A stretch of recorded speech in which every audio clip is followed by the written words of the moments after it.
Ladies and gentlemen, people of the internet, once again, it's a beautiful good evening, good afternoon, good morning from wherever you're watching from. My name is Kuguru87. For those who are watching us for the first time, you're most welcome. We welcome you to this family. We welcome you to this community. You can just put it on the comment section and you can engage, and we'll definitely get right back to you. For those who are also here for the first time, you can like this video, you can subscribe, and definitely, you know the drill. We like when people comment, we like when people exchange their ideas, and we like if any of the points we are saying or we are uttering out of this particular channel are resonating with you, or one way or another you find them encouraging to you. So without taking your time, today I'm talking about those people who are too available to some friends, you're too available to some relatives, you're too available to some business partners. Have you ever found yourself in that person who every time you're too much available to them until they've taken too much advantage? And remember, people have said time and again that don't take my kindness for weakness. These individuals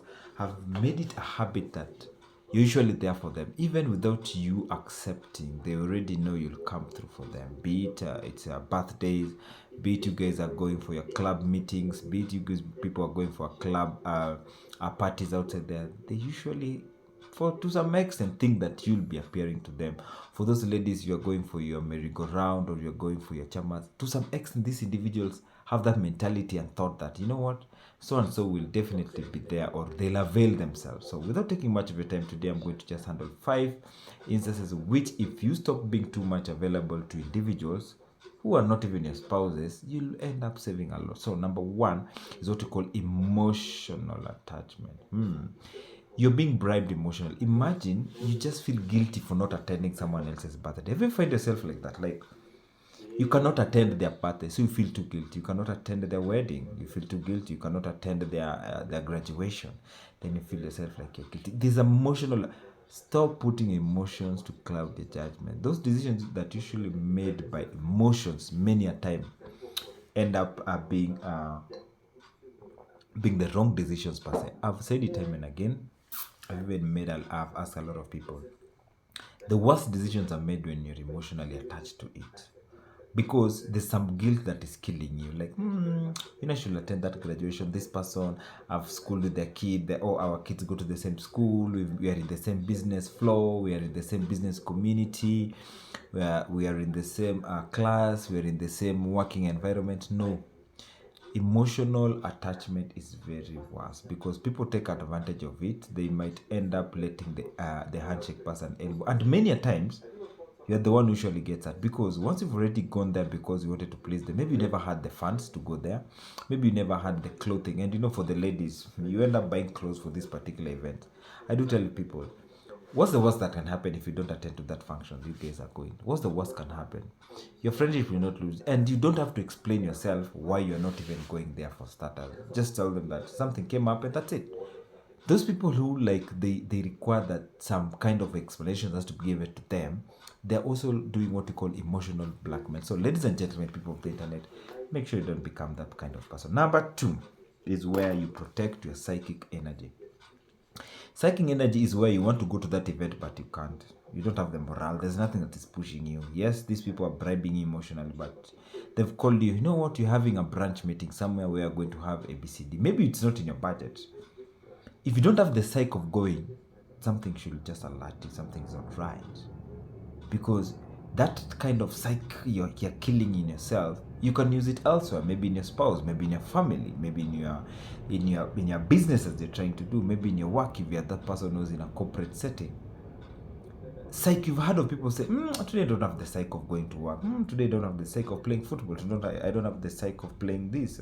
I don't have the psyche of doing this particular exercise. Psyche is something that cannot be bought, it cannot be built, it cannot be planned. Psyche comes in natural. It's like some energy, it's like some zeal, it's like some power. So many times when you stop being too available for each and every individual, your psyche will grow up and will start to, like, buffering and trying to build more psyche, to attend to things that matter to you directly. Not in this time and age and era are we supposed to be taking our psyche into other people's affair. Mostly ladies, this one goes today. I'm just focusing a lot on ladies. You put your psyche into things like, you hear your spouses are doing some things and you're like, oh my god, was it really a must? Because at the end of the day, if you can manage well and good, if you have the funds, well and good, but before you undertake any, before you plan of doing something else, do you have the psyche of it? Are you being bribed emotionally? Like, why else would you attend this wedding, which is 50 kilometers, which you'll have to hire a car? Yet, you can just say maybe something came up, because there's a reason why these individuals decided to take this wedding of theirs to some destination where no one can reach. There was a reason. So, emotional attachment and your psyche usually go hand in hand. Number 3 is that you should build what you call unbreakable boundaries. Wow. Now, this is the tough one. There are people who don't have boundaries within their friendship, where, like, assuming you own a car, these people just think that borrowing a car is like borrowing a bicycle, or just borrowing your pen, or I don't know how people. The other day, a friend of mine was just borrowing my car, and I was like, "Hey, this is not a motorcycle. Not even a motorcycle. This is not a bicycle, or a ball, or football, a football ball, or I think it's not a doll. This is a car. There's a plus and minuses that need to be taken care of." And many people, those who've never owned cars before, when you tell them that your car has a problem, this individual will never understand until you tell them, okay, we are seated with the car, but the reverse does not work. You have to use the drive shift. The drive shift does not work, or the pedals doesn't work. Apart from that, you've heard of these people. Maybe you guys are planning to go to a tour to some far distance, and maybe you're planning to go with a couple of groups and maybe spouses. And these ones, because they don't have a car, they just assume you guys will be comfortable by giving them a ride. I've seen people who they keep on popping into people's car just because you guys are headed one direction. Have to have some boundaries. Don't just be getting into people's cars because they head into one direction. Have your own boundaries. You see, if you have your own boundaries, people even respect you much, because you might be entering into people's a circle or their privacy, and you don't know, and you're hurting them indirectly. So have to learn to have some boundaries, even in family or relatives. Do not allow relatives to walk into your house just because you got married to their son, or they got married to their daughter, so they believe that they have the leeway of coming into that particular. Boundaries is very important. Once you start having this kind of boundaries, even with individuals, you start having some peace of mind at the end of the day, because you're not appearing to them like the way they want to. You're not doing what, you're not bending to their rules. There's nowhere that it's been scripted that you have to bend down to their rules. You must have some boundaries. My house, this is the time people can come. My house, this is the number of times you can come in a month. My house, these are my rules, these are my rules. Learn to have these particular boundaries. Remember, without no boundaries, we wouldn't be here even as a country, or as a nation, or even as a continent. Another thing is unlocking psychological power. This is where you find yourself. People, have you ever found those people who, yes, they have the idea with them, but the fear of telling you, like, they feel that you not feel okay. Like psychology, to some extent, they used to call them prophetess and prophets. Like, you've already thought of what I'll do on my behalf. So there's some guilt that is killing you personally. Like, oh my God, I don't want them to feel bad. When they'll feel bad, those ones, sometimes they become sick. They'll start making road. What are you thinking of why are you being so why are you psychologically thinking about the other individuals, what they're going to think and how they're going to react? Like the previous point, once you put a boundary, like these are your rules and regulations in your house, I don't see the reason why again you start thinking of what they'll think, why you never did what they wanted you to do, or they assumed you're going to do. Like, what are you thinking on their behalf? Do you remember there's a point I said earlier on in another video that you're overloading your brains by thinking on behalf of other people, or what they're going to think about yourself. Learn always not to be overthinker. We call them overthinkers. They think too much upon a small issue. For example, you guys are planning to go for the World Rally Championships. You guys are planning to go to a party somewhere. You just said no. Stop thinking what they'll think about you. You're tormenting your brains. You're tormenting your mind. You're tormenting your future resolutions. You've already said it. It's out there. You don't need to explain to them. Many a times people tend to make decisions and then they're like, I was under pressure. I couldn't have told you like that. I'm sorry. No.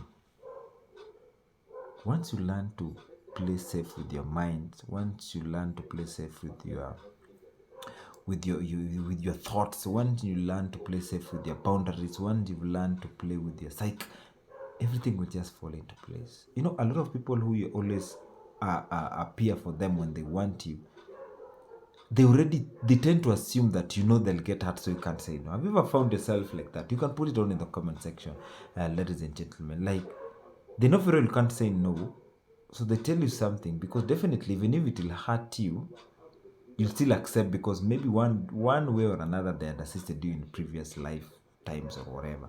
So they've already thought what you'll think about, and they've made sure that they play. It's like psychological blackmail.